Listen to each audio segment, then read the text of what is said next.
Meerut GP block haunted house horror. ये कहानी है इंडिया के सबसे मशहूर भूत बंगलों में से एक मेरठ जीपी ब्लॉक की। संजय सिंह, जो मेरठ से 200 किलोमीटर दूर बसे एक छोटे से गांव का रहने वाला था, अपनी मां को लेकर मेरठ के जीपी ब्लॉक के बाहर एक स्टाफ क्वार्टर में रहने आया था। उसका जीपी ब्लॉक के चौकीदार की तरह पहला दिन ही था जब उसके साथ ये घटना घटी। संजय नौकरी मिलने के बाद बहुत खुश था, पर उसे ये नहीं मालूम था कि जिस जगह की वो चौकीदारी करने वाला था वो इंडिया की सबसे भूतिया जगहों में से एक कही जाती है। संजय की नई नौकरी लगने के कारण उसकी मां उस रात उसकी मनपसंद खाने की चीजें बना रही थी। संजय जीबी ब्लॉक के एरिया के बाहर से टॉर्च मारता हुआ राउंड लेकर वापस अपने क्वार्टर में खाना खाने घर आ रहा था। तभी अपने घर से थोड़ी दूर एक नलके के पास खड़े हुए अपनी मां को उसने किसी को कहते हुए सुना, इतनी रात को तुम्हारा ऐसे इलाके में होना ठीक नहीं है। जब उसने वहां पहुंचकर अपनी मां से पूछा कि वो किससे बात कर रही थी, तो उन्होंने उसे बताया कि वो खाने के लिए पानी भर रही थी। और तभी उन्हें आसपास की झाड़ियों से जीपी ब्लॉक की तरफ जाती हुई लाल साड़ी में एक लड़की दिखी।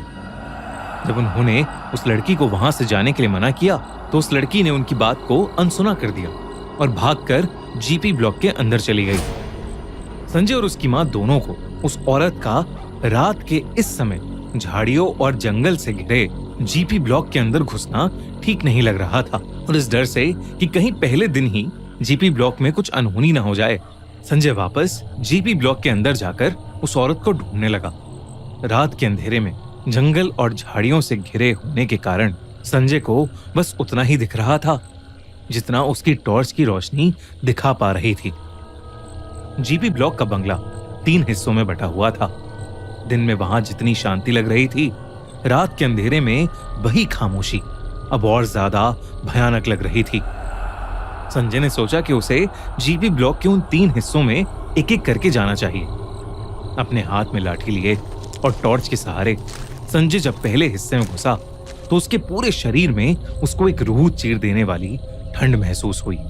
ये बहुत अजीब था क्योंकि तब गर्मियों का मौसम चल रहा था और बिल्डिंग के अंदर इतनी तेज ठंड का होना बिल्कुल भी नॉर्मल नहीं था।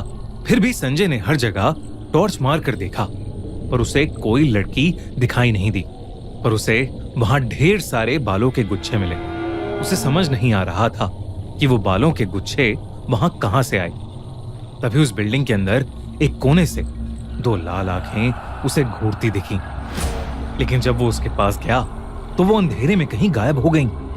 संजय ने पूरी बिल्डिंग छान मारी लेकिन उसे कुछ भी नहीं मिला, पर उसे हर वक्त वहां पर किसी की मौजूदगी महसूस हो रही थी। संजय उस लड़की को ढूंढता हुआ अब जीपी ब्लॉक के अगले हिस्से में घुस गया। दूसरी बिल्डिंग के पास जाते जाते उसे ऐसी बदबू आने लगी जैसे कोई जानवर वहां कई सालों से मरा पड़ा हो। फिर भी उस लड़की के बारे में सोचते हुए घर के उस हिस्से में घुसा, पर वहां उसे कोई भी नहीं दिखा। लेकिन जब वो उस घर से बाहर निकलते हुए इधर उधर टॉर्च मारते हुए रास्ता ढूंढ रहा था तो उसे उस हिस्से की टूटी हुई दीवार के छेद 4 लोग दिखे। उन्होंने ब्रिटिश ऑफिसर्स की यूनिफॉर्म पहनी हुई थी और वो शराब पीते हुए गप्पे मार रहे थे। उन्हें देखते ही उसने चिल्लाकर उन्हें वहां से जाने को कहा, पर उन चारों ने उसकी बात को जैसे बिल्कुल अनसुना सा कर दिया। संजय को मालूम था कि अक्सर ऐसे शराबी ही पुरानी जगहों पर आकर हल्ला करते हैं, तो वो दूसरे हिस्से से भागकर तीसरे हिस्से के उसी फ्लोर पर चला गया जहां पर वो लोग बैठे थे। लेकिन वो जैसे ही वहां पहुंचा, वहां पर उन चारों में से कोई नहीं था। तभी उस तीसरे हिस्से के ऊपर वाले फ्लोर से उन चारों लोगों की जोर जोर से हंसने की आवाज आई। संजय भागकर उस बिल्डिंग के सबसे ऊपर वाले फ्लोर पर गया जहां उसे वहीं 4 लड़के हंसते हुए मिले। उन चारों लड़कों को वहां देखकर संजय फिर से उन पर चिल्लाया, पर वो चारों शराब पीते पीते और जोर से हंसने लगे। जब संजय कई बार कहने पर भी वो लोग वहां से नहीं गए तो संजय ने उनमें से एक को अपनी लाठी से मारा, पर वो लाठी उस लड़के के आर पार चली गई। वो चारों लड़के संजय की तरफ मुड़े और संजय ने देखा कि उन चारों के चेहरे बुरी तरह से गले हुए हैं और उन चारों की आंखें थी ही नहीं। घबराया हुआ संजय वहां से भागा और वो लड़के बहुत ही डरावने तरीके से हंसने लगे। संजय वहां से भागता हुआ दूसरी तरफ से निकला जब उसने जीपी ब्लॉक के पहले हिस्से के पास से एक लड़की को छत के ऊपर चढ़ते हुए देखा, जो वहां रुककर अपने बालों को कंघी करने लगी और संजय को बहुत ही भयानक तरीके से देखने लगी। उसकी आंखों में वही लाल चमक थी जो कुछ समय पहले संजय ने अंधेरे में देखी थी।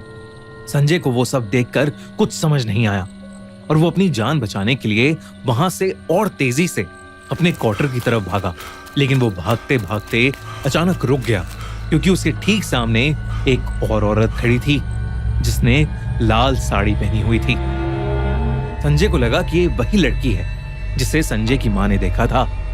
लेकिन जब उसने उस लड़की को पुकारा और जब वो लड़की मुड़ी तो संजय की रूह कांप उठी। उस औरत का चेहरा बेहद डरावना था।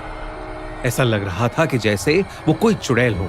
संजय को देखते ही उस औरत ने उसे बहुत जोर से धक्का दिया, जिसकी वजह से उसका सर पास पड़े पत्थर पर लगा।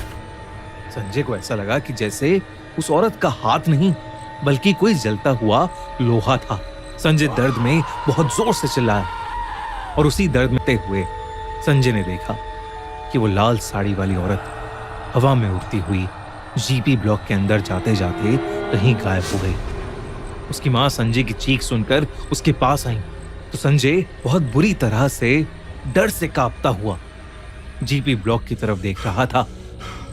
तभी संजय ने अपने कान में एक औरत की आवाज सुनी जो जीपी ब्लॉक के अंदर से सिर्फ संजय को सुनाई दे रही थी और जो उसे कह रही थी, मैं हमेशा यहीं रहूंगी और अगर तू और तेरी मां यहां फिर से आए तो मैं तुम दोनों को जान से मार दूंगी। संजय की मां भी घबराई हुई उसे स्टाफ क्वार्टर के अंदर ले गई। तब उसकी मां ने देखा कि संजय की छाती पर किसी इंसान के हाथ के निशान थे। उस दिन के बाद संजय ने वो नौकरी हमेशा के लिए छोड़ दी।